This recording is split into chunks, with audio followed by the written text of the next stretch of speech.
মলা কিয় তহঁতৰ তিৰিৰ ফোনটোৰ কিবা খং উঠে নেকি মাজে মাজে ফোনৰ খং ফোনৰ খং উঠব নেকি আৰু তই কেনে ধৰণৰ কথা কলি কি হৈছে কৈছো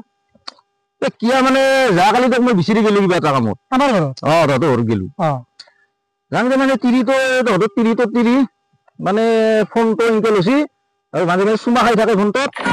আৰু মানে কৈ থাকে যে ফোন বেয়া নাপাবা মোক প্লিজ বেয়া নাপাবা এনেকে কয় আৰু চুমা খাই ফোনটো কেনেকুৱা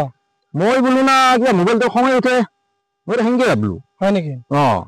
ইমান কৰি আছে সঁচা সঁচা তই তাকে মই আৰু কিয় মিছা কম ভাই হা মই নথকা অৱস্থাত তাই এই দিলে মিলা মানে কি হ'ল মোৰ তই তোৰ অভিতাক মই সুধি আহি আছো তাইক বহি আছো কি হ'ল তাৰমানে একদম কি হ'ল তাৰমানে তাইক কিবা ভুল কথাই কলো নেকি মই ই তিৰিক মাৰবহে বোধে ঘৰত যায় আৰু জেনাই মানুহ আহি মোকো মাৰিব পাৰে তোৰ পলাই মংগল